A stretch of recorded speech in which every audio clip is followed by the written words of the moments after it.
Hello, എല്ലാവർക്കും നമസ്കാരം. ഇന്ന് നമ്മൾ വളരെ സിമ്പിൾ ആയിട്ടുള്ള റെസിപ്പിയാണ് കേട്ടോ നോക്കുന്നത്. നല്ലൊരു പിക്കിൾ ഉണ്ടാക്കി നോക്കാം. അതിനു മുമ്പായിട്ട് എന്നും പറയാറുള്ള കാര്യം ഞാൻ വീണ്ടും പറയാണ്, ചാനൽ സബ്സ്ക്രൈബ് ചെയ്യാൻ ആരെങ്കിലും മറന്നുപോയിട്ടുണ്ടെങ്കിൽ ഒന്ന് സബ്സ്ക്രൈബ് ചെയ്തേക്കണം കേട്ടോ. അതുപോലെ അതിനോട് ചേർന്നിട്ടുള്ള ബെല്ലൈക്കൺ ഉണ്ടല്ലോ, അതില് ഓൾ എന്നുള്ള ഓപ്ഷൻ കൂടെ ഒന്ന് ആക്ടിവേറ്റ് ചെയ്തേക്കണേ.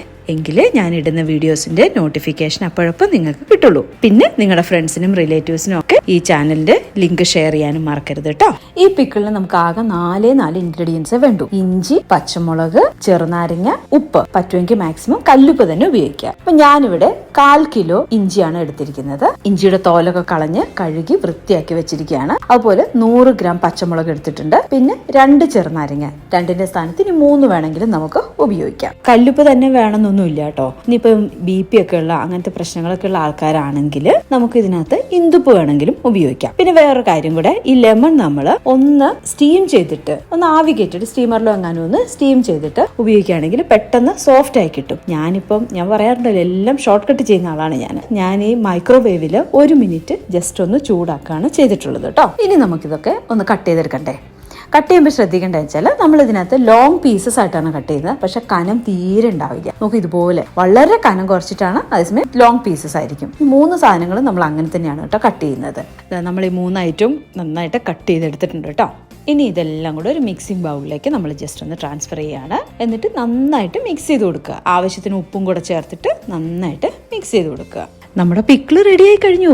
ഇത്രേ ഉള്ളൂ ഇതിന്റെ റെസിപ്പി എന്നൊക്കെ പറഞ്ഞാൽ ഇത്രയേ ഉള്ളൂ. ഇതിനകത്ത് നമ്മൾ ചുവന്ന മുളകോ ഒന്നും ചേർക്കുന്നില്ലാത്ത കാരണം ഇതിനെ നമുക്കൊരു ഹെൽത്തി പിക്കിൾ എന്നൊക്കെ വേണം വിളിക്കുകയും ചെയ്യാം കേട്ടോ. ഇനി നമ്മൾ ഇതിനെ ഒരു നല്ല ഭരണിക്കകത്ത് ഇട്ട് വെക്കാൻ പോവാണ് കേട്ടോ. അപ്പൊ ഭരണി നന്നായിട്ട് കഴുകി തുടച്ചൊക്കെ എടുത്തു കഴിഞ്ഞു. എന്നാലും ചിലപ്പോൾ അതിനകത്ത് ഒരു ഇത്തിരി വെള്ളമയോ അല്ലെങ്കിൽ ചെറിയ വല്ല സ്മെല്ലോ എന്തെങ്കിലും ഉണ്ടെന്നുണ്ടെങ്കിൽ നമ്മൾ ആ സ്റ്റൗവിന്റെ ഏറ്റവും ചെറിയ ബർണറില്ലേ അതൊന്ന് ഓൺ ചെയ്തിട്ടേ അതിൻ്റെ ഇപ്പം ഈ വീഡിയോയിൽ നമ്മൾ കാണിക്കുന്ന പോലെ ഈ ഭരണിയുടെ ഉൾഭാഗം ഒന്ന് ചൂടാക്കി എടുക്കണം. ഈ വെള്ളമയം ഉണ്ടെങ്കിൽ എങ്ങനെയാണ് പിക്കിള് പെട്ടെന്ന് സ്പോയിലായി പോകും. നമ്മുടെ ഈ പിക്കിളെന്ന് വെച്ചാൽ പ്രത്യേകിച്ചും പ്രിസർവേറ്റീവ്സ് ഒന്നും ചേർക്കുന്നില്ലല്ലോ, എണ്ണയില്ല, മറ്റ് പ്രിസർവേറ്റീവ്സ് ഒന്നും ചേർക്കുന്നില്ലാത്തതുകൊണ്ട് പെട്ടെന്ന് സ്പോയിലായി പോകും. അതുകൊണ്ട് വെള്ളമയം ഇല്ല എന്നുള്ളത് ഒന്ന് മേക്ക് ഷുവർ ചെയ്യണം കേട്ടോ. നമ്മുടെ കയ്യിൽ ഭരണി ഇല്ല എന്നുണ്ടെങ്കിൽ നല്ലൊരു ഗ്ലാസ് ബോട്ടിലിൽ ഈ പിക്കിൾ ഇട്ട് വെച്ചിട്ട് നേരെ ഫ്രിഡ്ജിലേക്ക് വെച്ചാൽ മതി. ഞാനും ഇത് ഫ്രിഡ്ജിനകത്ത് തന്നെയാണ് വെക്കാറ്. ഫ്രിഡ്ജിൽ സൂക്ഷിക്കുക, നമുക്ക് ആവശ്യമുള്ളപ്പം എടുക്കുക, ഉപയോഗിക്കുക.